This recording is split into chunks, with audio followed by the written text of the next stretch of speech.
Hi everyone. Not sure you noticed, but at times our jobs in talent acquisition can be pretty stressful. That's why we decided to start TA Therapy, a show about all the pains, challenges, and coping mechanisms for us, talent professionals. We hope this will have its therapeutic effect while also providing valuable insights into the TA landscape and help you in your daily work and perhaps give a bit of inspiration to pursue your dream careers. This show is brought to you in cooperation with our partners. To support it, please follow the links in the description below. Thank you. All right, hello everyone.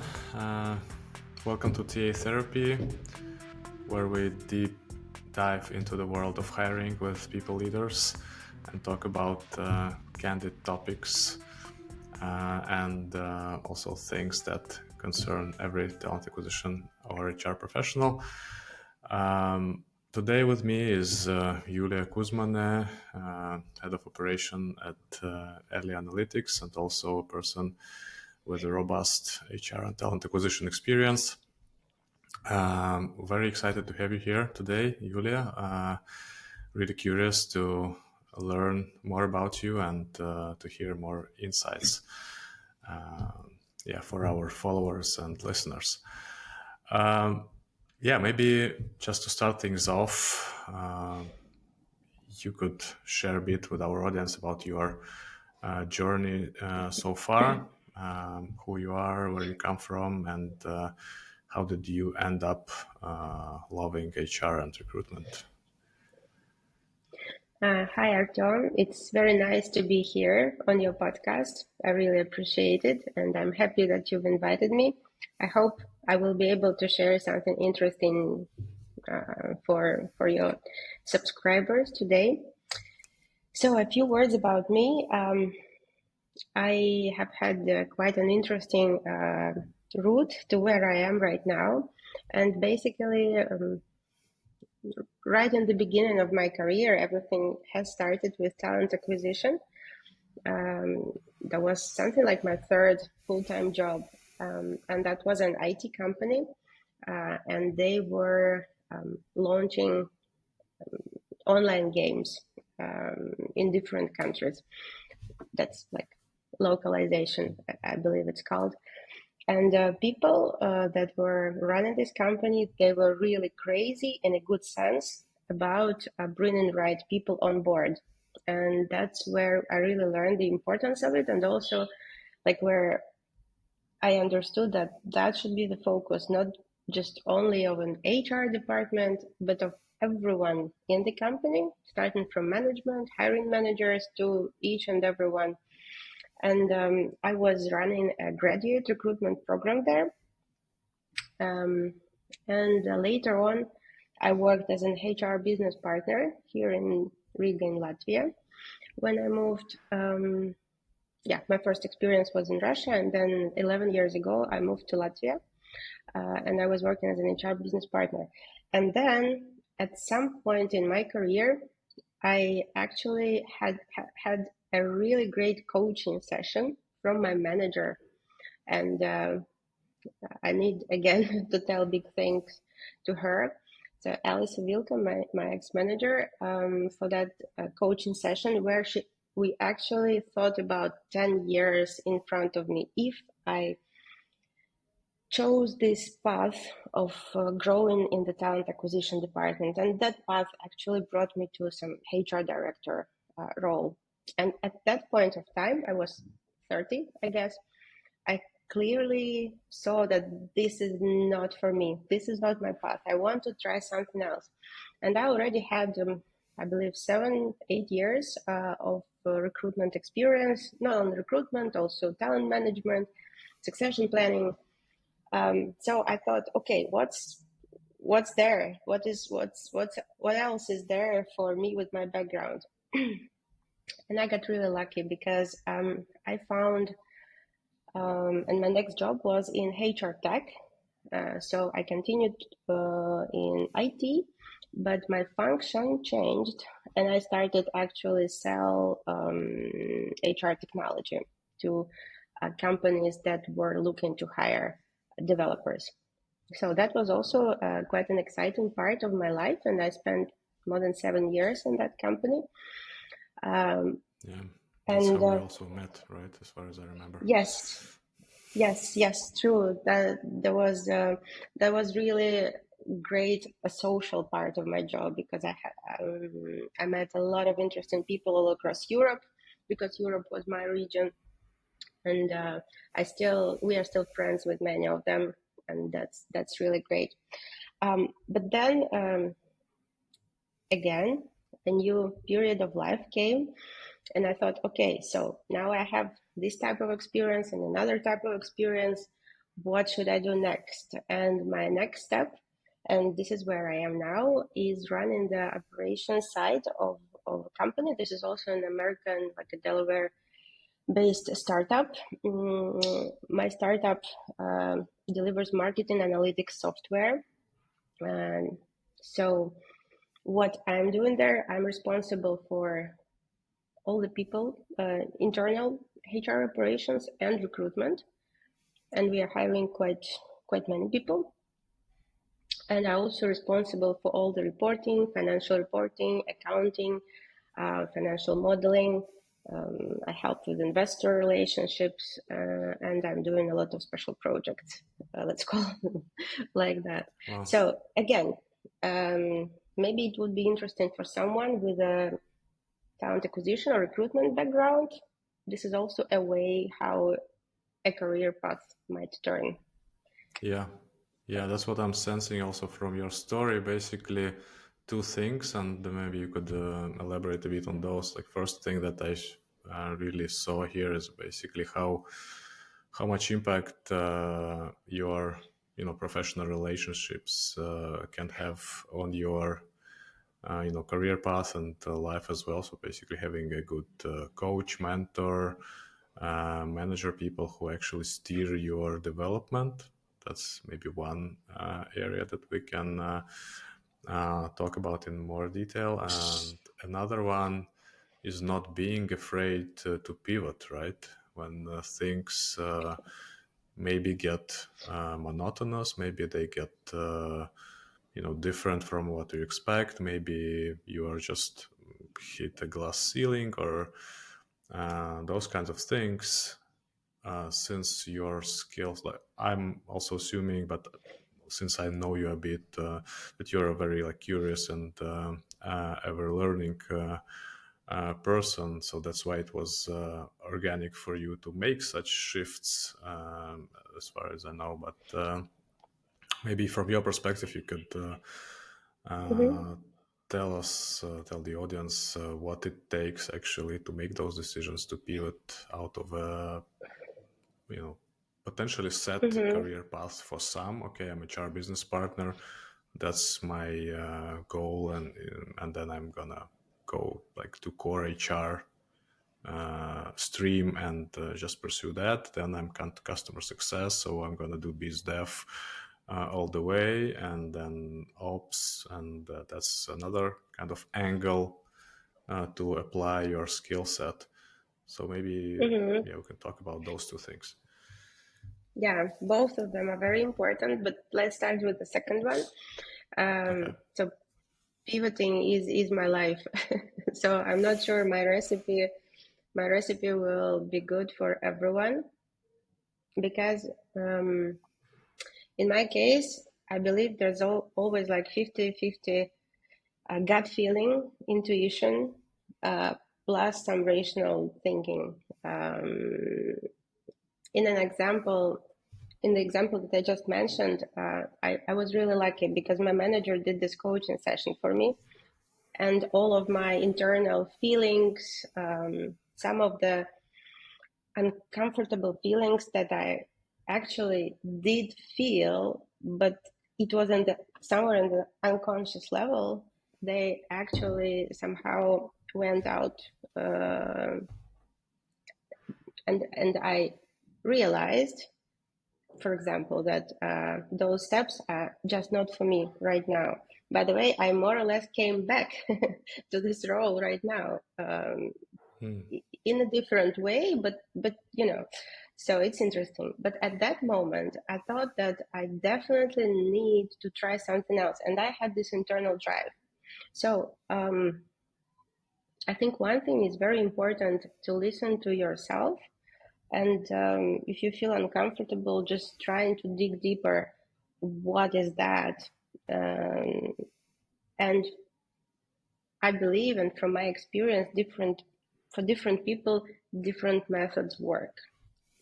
And right now we are lucky to have various methods of how we can, rationalize some of the unconscious feelings, coaching, therapy, just talking to your friends, talking to mentors. I think that's very important, to have some role models that are not just, some people from the internet, but the real people who can become your mentor, or even people with whom you can ask to have consultations 2-3 times. That might be it. But what I say is that, it's always important to try to feel what's inside you, because our parents were not, our grandfathers and grandmothers, moreover, they were not so privileged. Sometimes they just started working when they were 18 or even earlier somewhere, and they worked in one and the same place for, I don't know, 50, 60 years sometimes. What's interesting, a lot of them were happy there. But we have this privilege to try and test new things. And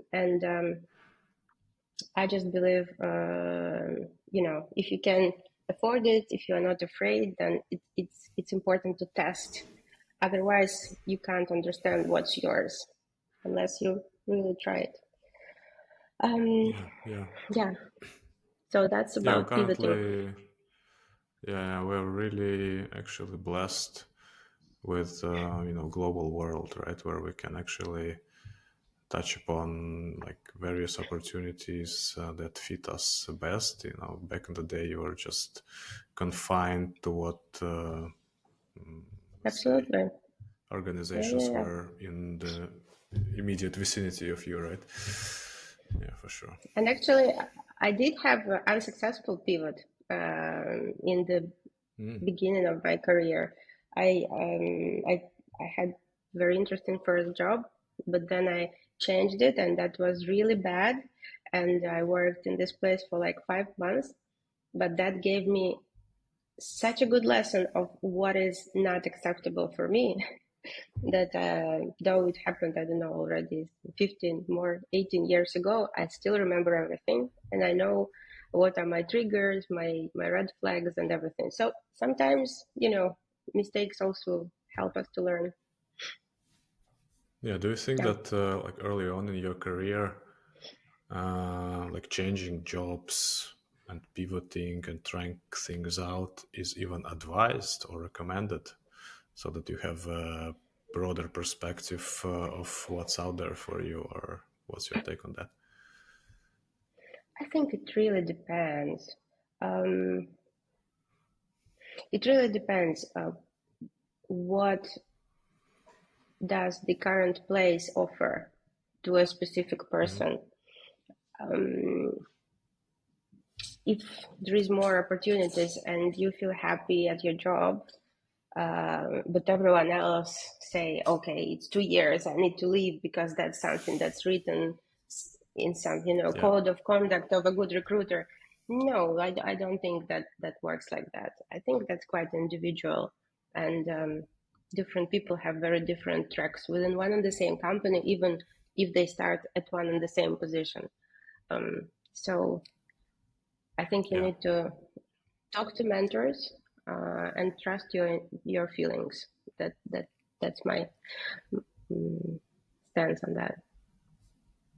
Yeah, finding a good mentor or a person that actually can positively influence your development is very, very crucial, I think. It's kind of using a fast track, right? They have been somewhere that you have not yet been, and they have made a lot of the mistakes that they can actually teach you about not making. So absolutely. And I got really blessed with managers throughout all of my career. And yeah, I really still use many things that I got, for example, from first managers that I worked with in this online gaming company.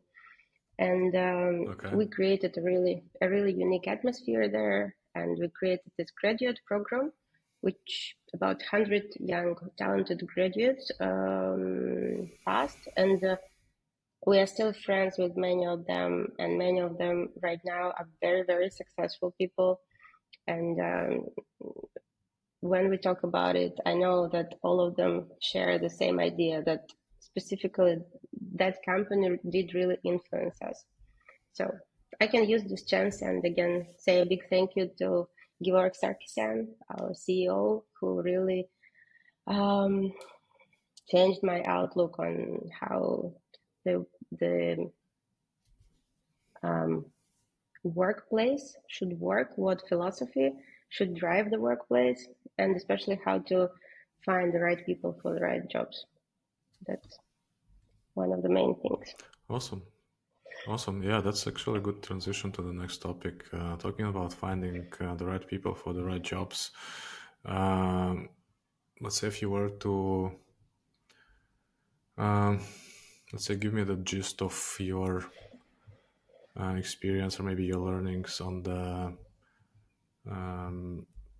technical or maybe non-technical. Let me know whichever you would like to talk about, or maybe both. The recruitment side of things, like what would be the, say, the biggest challenges for you in terms of hiring people in different organizations? Maybe how has it changed from the start of your career, and what the landscape for you is now? Maybe some of the key things that you have noticed. That's a very complicated question. Let's. I know. I worded it like in 3 questions in one, I think. Yeah. Well, it really depends on the role, because I was lucky, and I had an experience of working with, let's say, more volume recruitment, with graduate recruitment, which is specifically interesting because when you hire graduates, you don't have this previous working experience where you can, base your prediction on. And then I worked with more like C-level recruitment and, looking for people for some managerial roles, like unicorns. So each of these roles, require their own separate approach. So how would it be better? Like in general, it's very important to understand a couple of things, like the market, whether the talent is whether like you have a good supply of the talent for your demand, or you need to source for the right talent, and then you should switch to passive candidates only, and restructure your recruitment function to not just to constantly looking for new people, because sometimes it's already late. But create it as an evergreen function when you understand your profile, and then you all the time look for the people who might satisfy, and then you write them on LinkedIn. Let's say like, hello, how are you? Let's drink coffee. Let's just touch base on who you are and who I am, and how we can be useful to each other in the future, and just all the time grow your professional network. I'm more, of course, now describing the method for some more managerial positions, more senior. And also professional networks here work perfectly. And it's very important, I believe, to be a member of at least one or several professional networks. because that's also a place where you usually find candidates or even find your right job as well. So that's very important. So that's one thing. All right, so networking and building your kind of professional connections on all levels land you jobs in those senior positions and also help you source for those, right? And potentially maybe get you even customers, right? Yeah, and I see that recruiters sometimes are afraid to write to people who are not who do not have this badge that they are open to jobs. But in my experience, all people like to meet other professionals and talk. Just maybe sometimes they do not they're not open to talking to recruiters. So if it's a managerial position, then probably it's better than it's a peer-to-peer communication. But it's great to build your network and always ask for recommendations to know and understand how do your competitors structure their functions and which people they hire from where, what are their donor companies. So all of these things. And it's important, of course, not for a recruiter, but for any hiring manager as well. Because if they are responsible for this yes or no, they should understand very good the objectivity of the criteria that they Right. put together. And if we talk about some volume recruitment or the technical recruitment, this is more the process. So it's the right software, it's the right process, the right KPIs, the right people. This is like a machine, and you just need to build it and make sure that everything is, connects to each other like pieces of puzzle. But it's a little bit different. Yeah. Yes. Speaking of machines, actually, how do you think technology is now changing the area of HR and recruitment? Where do you see actually it coming in harder maybe than in other areas? Maybe from your own experience at Elly or somewhere else. Maybe where have you automated some of the processes? Maybe where have you seen the most demand for technology to influence, let's say, your HR operations or talent acquisition? If we talk about talent acquisition, in general, I'm a big fan of technology, but again, it helps us to automate some parts of the process. But as far as I know, still there is nothing like a good and experienced recruiter here. Though I've already seen how AI basically transforms all parts of the process.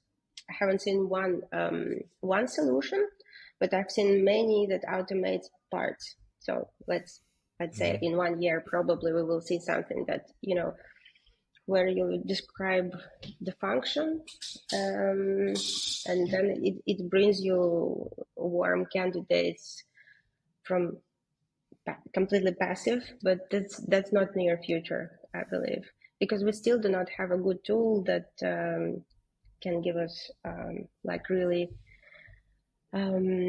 great candidates from LinkedIn, for example. So it's still a lot of good manual sourcing, especially now when So I have tried a few AI-based interview softwares, and they look quite impressive. But I still don't see that all the candidates are open to it. So that's another question. Yeah. Have you tried talking to AI already? Yeah, I have. Not as an interviewee, I mean, but I've tested a lot of let's say AI note-taking apps and those kinds of things that actually automate the summaries and. These are great. Yeah. These are great. Actually, yeah, I they spit out really good, let's say, condensed summaries that actually correspond to what I was thinking, and what happened. I mean, there are, as you said, there is no one single solution that ticks all the boxes. They are all a bit different, as I think are the ATSs, as are the CRMs, as is everything. Because at the end of the day, my hypothesis is that basically all the single, let's say, product owners or customers, like internally, who are developing those products are still kind of people, and they have a bit of different angles to look at a certain solution. So you couldn't expect like everyone just Mhm. come to the same conclusion simultaneously. So that's why you see so many like diverse solutions that kind of tick like 80% of stuff. Like this is like 25, this is like 55, and there's nothing that covers everything. Yeah, that's why there are so many those SaaS startups in AI. And to be honest, just to go on a tangent, maybe you have had similar experience, but for me, and I understood it recently, since I've been an entrepreneur for just over a year now, I have tested a lot of them, right? I have looked at Mhm. tools that I think, okay, this we can use for this we can use for note taking, this we can do for use for outreach automation, and there are so many of them that I'm seriously experiencing like SaaS fatigue. So Yeah, as soon as someone else reaches out to me, like to schedule some kind of demo for a new tool, and it's all done by the playbook, like startup playbook or SaaS playbook, I cannot see any difference to the other thing that I just saw like last week. So it's a very big problem now, like of the oversaturation of technology that I'm seeing. I don't know if you're experiencing the same. yeah, but most important is to understand in your specific situation what are the needs like for your ecosystem, and then Right. combine those tools. Usually, there is some core tool around which you build everything. In recruitment, Mm-hmm. very often it's an ATS. So depending on Yeah. which ATS you have, you would add the tools that are integrated in a way it's very smooth and you do not lose information along the way. But we are right now we are in the situation when everything changes so rapidly that I guess in 1 year everything, because it's just a very new market, and as you said, a lot of new startups are emerging. I think in maybe 2 years, only the best ones stay. Everyone would know about them, and it will become easier. Right Yeah. now, it's just a lot of noise, but you still like, and you can't really test all of them. It's just not possible. So Yeah. that's why actually I really like those professional networks that I mentioned earlier, because for example, I'm a member of one of the professional network where we have different peer-to-peer workshops, and that's where I can see like people in my industry, similar companies, what they actually use, how they combine the tools. Like for me, this is very Mm-hmm. useful, and that is something I think that's quite important for a professional, just to see like what are the landscapes different organizations use, and like what are the benefits of each setup. But the thing is, you need to understand a little bit of it if you are in the game. It's important. It's now Yes. like Yes. part of your expertise as a talent acquisition leader. You need to understand what is there in the. Yeah. You need to be technologically savvy. Um, Otherwise, you can't really progress. True. Yeah. Yeah. So you have to allocate some of the time of your team or yourself to like R&D, right? Mm. To actually explore what's emerging. Because you may be sticking to Yeah. what's working, but then potentially you are getting outrun by someone who is using more robust or more modern set of tech, right? Yeah, definitely. Awesome. One other topic that I wanted to shed some light on maybe is the multiculturalism of global HR and recruitment, and some of the challenges that we face as talent professionals working with different mindsets, with different types of cultures. And I know that you have worked in different environments yourself as well. So maybe you could give me some examples of how multiculturalism has been, let's say, part of your professional life. Like, what learnings have you had from those experiences? I would add, I'm not only always opt in for multiculturalism within a team, a company, but in general for diversity. I'm a big advocate for all varieties of diversity, because I do really believe that that's the best for a team. Different backgrounds, different nationalities, let's say countries of origin, all the other differences that we have put together, they only make the team stronger. So when I created my own teams, I really liked always to add this component. But as an advice, I think a lot has already been said on this topic. But sometimes it's very formal. It sometimes it's just KPIs and numbers, let's say, that bigger companies put in their yearly goals, and maybe it's also good, but when numbers mean just numbers, it's hard, and it does not always work. I think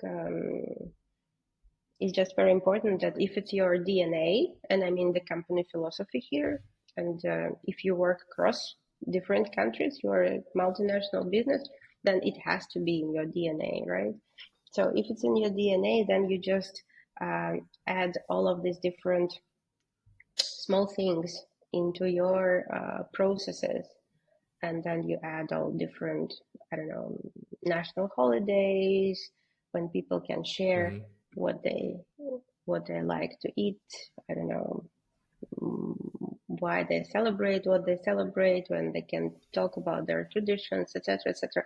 So as I said, this is already, it sounds quite banal, but it was very easy when we all worked in offices. When we are all remote, it's harder. So people who run the HR, they need to think about it and also add it to the agendas and plans.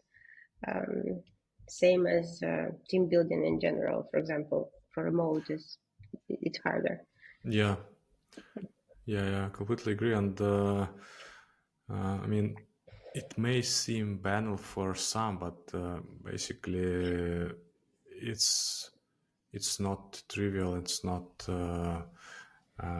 let's say, standard for many. So I think talking about these topics and raising them is still important, right? And we know Absolutely, that absolutely.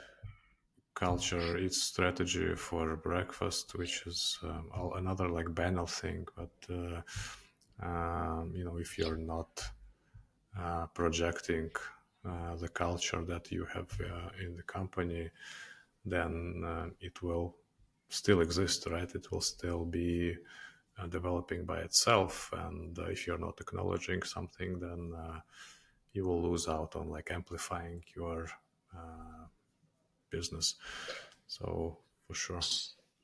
True, but then again, culture is not something that's written on posters on walls. It's something that people actually Definitely. do. That's that's why, as I said, I believe this should be in the DNA. If you are a leader Mm-hmm. of a company that you want to represent as multicultural, multinational, then you have to be very open-minded. You have to share your own experience, and you have to ask people and listen to them, and thus show an example to your management, and they should do the same, and you should talk about it. I mean, that is something that should be in the DNA. But right now, for Okay. example, we are working with people who live in many different countries, and we are a fully remote company. And this year we have changed our system of vacations, and we gave people additional number of working days, um, and they can spend them on all the national holidays depending on Mm-hmm. where they are located. So this is like a simple yet cool solution, because people have their own like number of vacation days, which is set, plus additional 12 days that can be spent on national holidays. So everyone feels good about it. This is some of the best practices that you know you Mm-hmm. can use to accommodate the needs of people living anywhere in the world. Okay. Uh, yeah, that's very interesting. And also, your company is remote first, right? As far as I understand. Yes. Mm-hmm. So, how has full remote and remote first actually changed your approach, maybe to HR and operations over the years? Mm, I can't Maybe say what? I yeah, I can't say I have already understood everything in it. I'm on my way, and I'm learning step by step. Also because we are building company, it when I joined it wasn't very big, but it's growing, so we need to change accordingly. And that's very interesting. But definitely it's harder than in the situation where you meet people every day in the office and you share some of this informal coffee breaks, etc., etc. Um, Still, some of my closest friends I've met when we went to smoke during the break at work, some 10 years ago. So that does matter. And I haven't been smoking for a long time, but still, at some point of time, that was important to make friends. Now we have to use much healthier options, and I'm happy about that. But then again, you need to, think about it and proactively build this culture. And what I like is this random coffee bot. We use it in this Mm-hmm. community, and I think we need to start also using it at my work. We haven't yet started, but that's just a simple solution that help you to meet people you don't usually talk to during the working hours.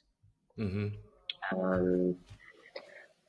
Um, You mean yeah, this thing that so actually connects you on Slack, right? That you get a notification about and yeah, it's an go opportunity. and have coffee with the person. Yeah, so you can choose whether you participate this week or you skip, and then the bot randomly matches you with another person who participate this week. So each week you have some slot of time booked for a coffee with a person, any person. And I think that's really good way to meet people from your company from different departments, and you can talk about work. Actually, that is cool as well, to learn more about other people functions. But you can also talk about anything you want, and then probably it's a good way to meet like-minded people or people with whom you share hobbies. But from the Right. HR perspective,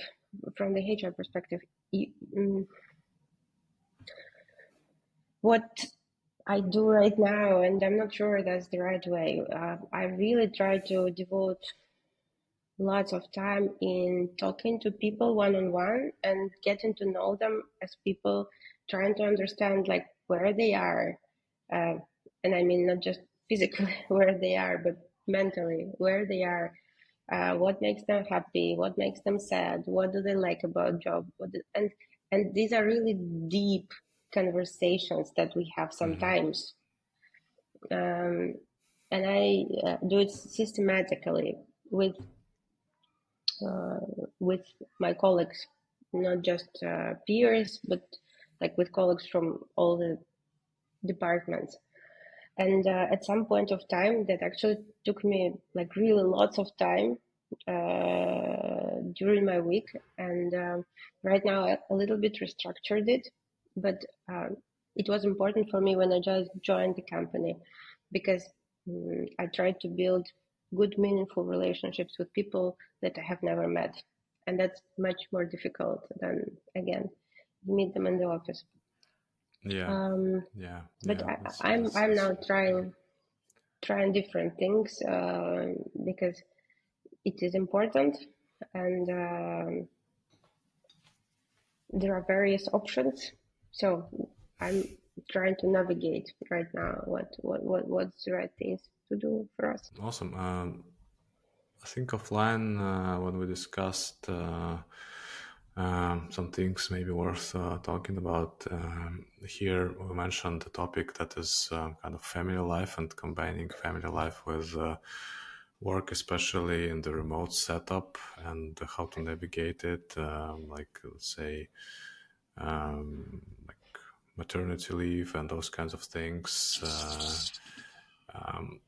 And I know you had like an experience with that, like even twice now, and maybe you could shed some light on your thinking around that topic in the professional settings, in terms of supporting families and you know how you yourself maybe handle that, and yeah, whatever you have to add on the topic. Um, Again, it's my own personal experience. It might not be suitable for everyone, but I'm definitely happy that the remote, in general, the remote mode of working gave women an opportunity to combine maternity and, not losing time in career progression. It's very different for everyone. So I can't here give advice. I just know a lot of people who want both things, and I was really enjoying my like 4 hours of remote work after I gave birth to my second son. So I had like a 1 month of break, and then I started to work 4 hours per week, and because the remote already was there, it was possible.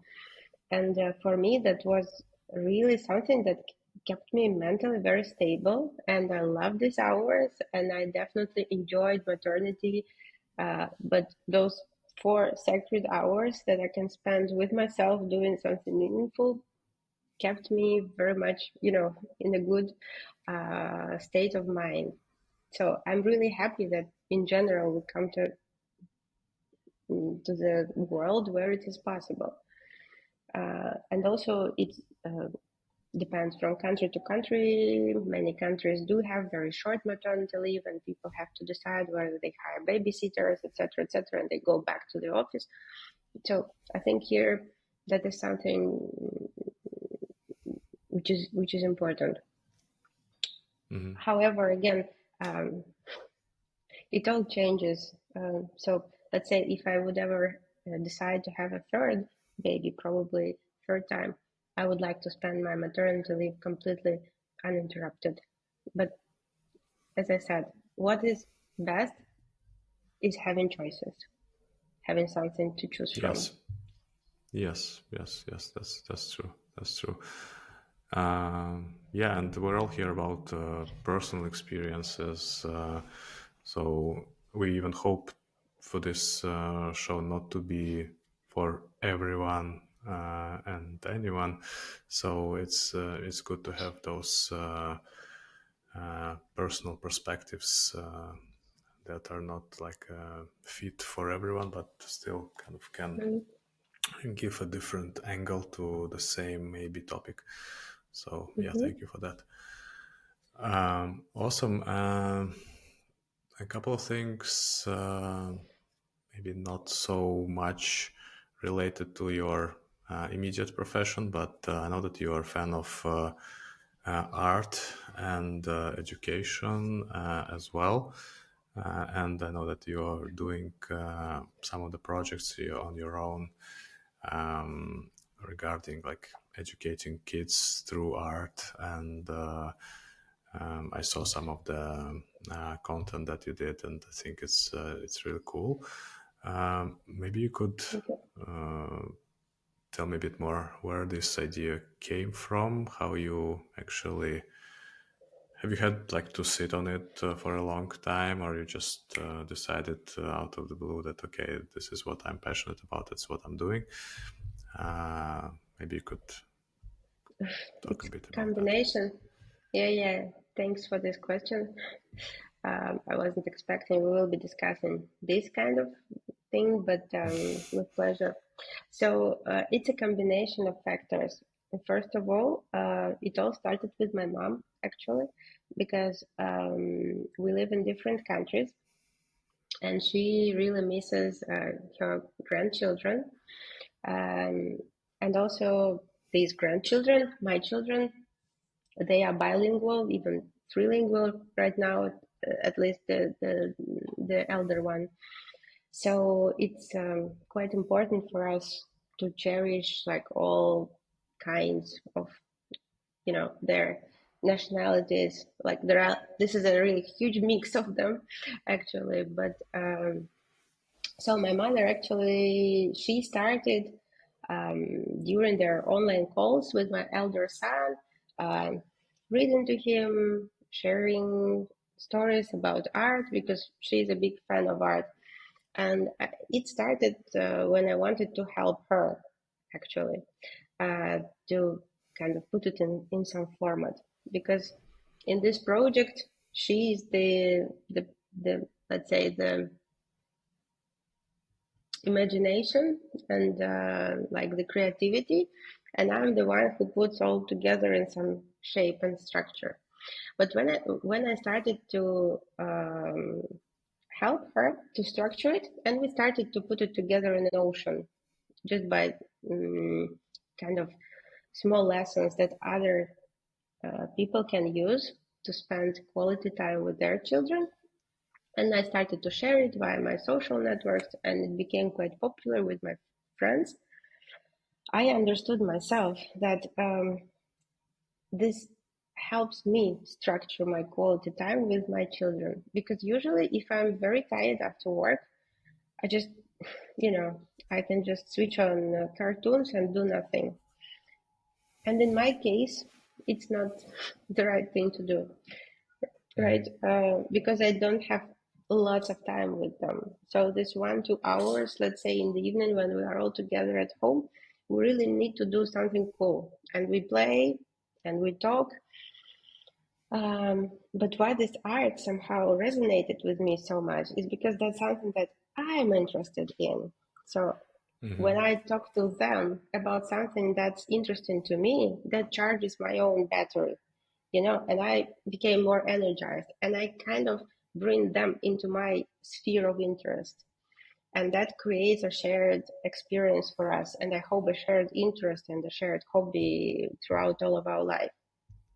Um, so yeah, that's what we do. And now we have this YouTube show and Telegram channel, and I just try to share my approach, because I know that yes, many people read books in the evening to their children, but sometimes it gets really boring.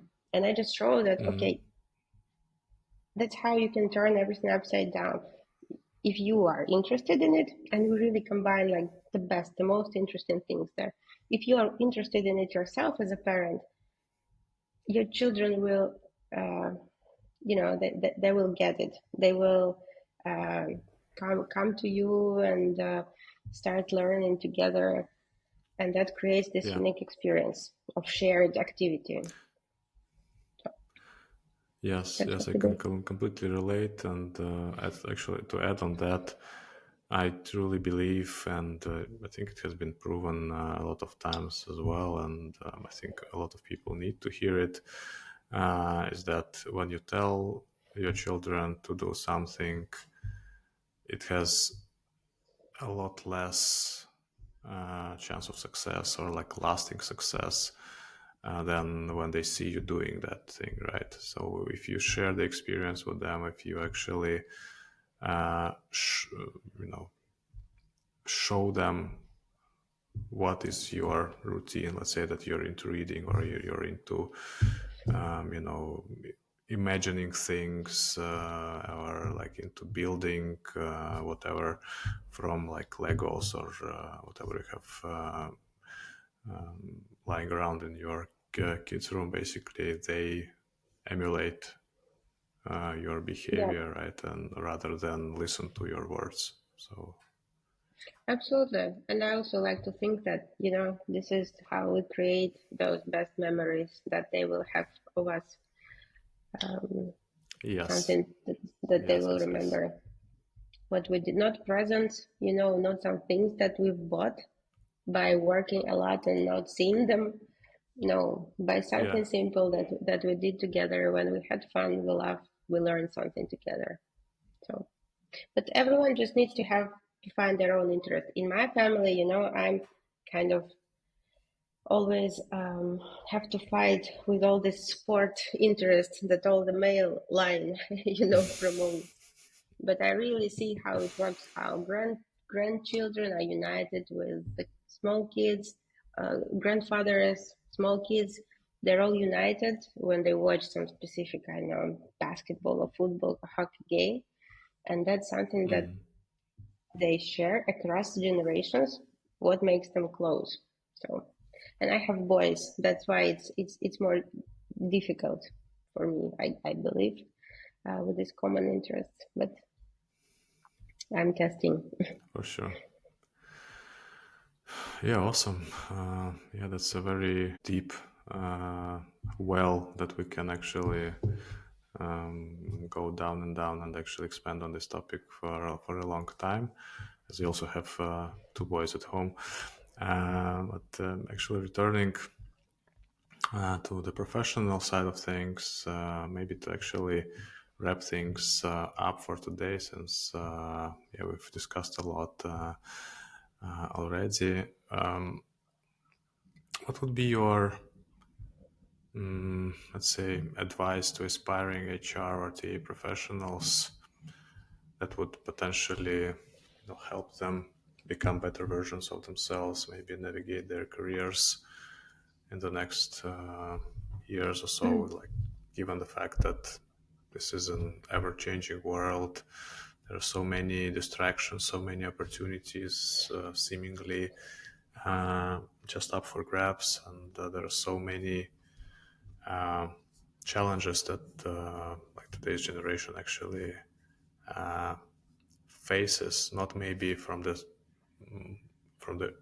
like earlier section of this show when we talked about our like grandparents and them not being privileged in one way.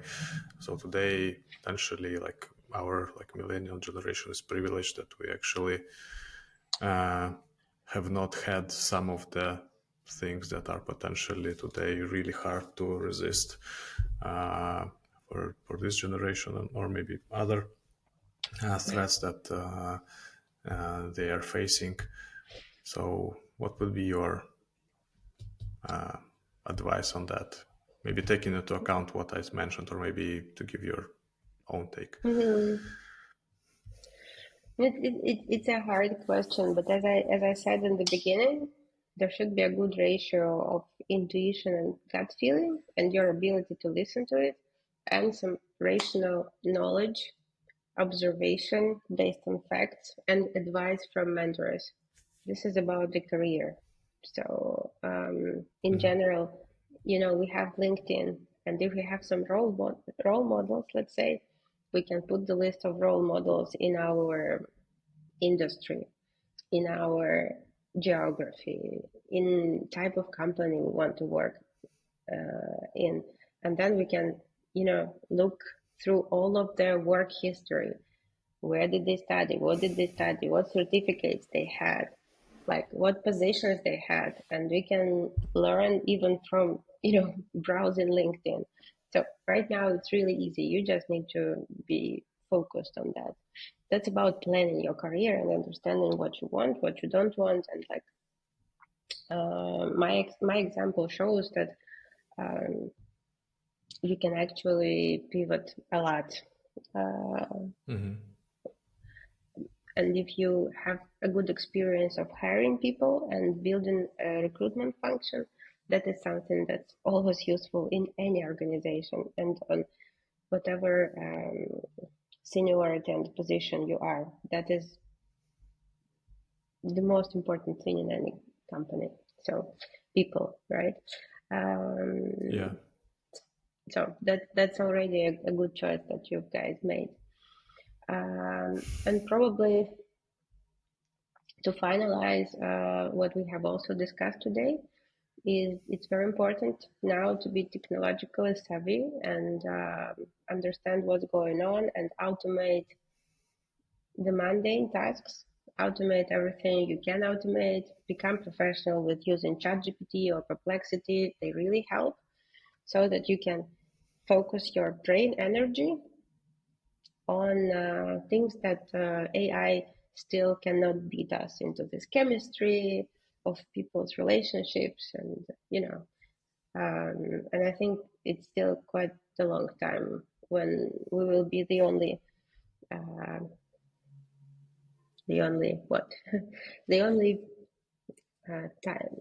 types of organisms in the world that can crack this code. So Yeah. That probably would be three main things that how I would like to finish this conversation. Great. Thank you so much. Thank you for sharing your experiences and insights with us today. It has been a real pleasure to have you. Thank you. For those of you listening and maybe watching us on YouTube, make sure to leave a review on Spotify, like us on YouTube, and maybe leave some comments about what actually resonated with you on the show. Thank you, and see you some other time. Cheers. Thank you. Bye.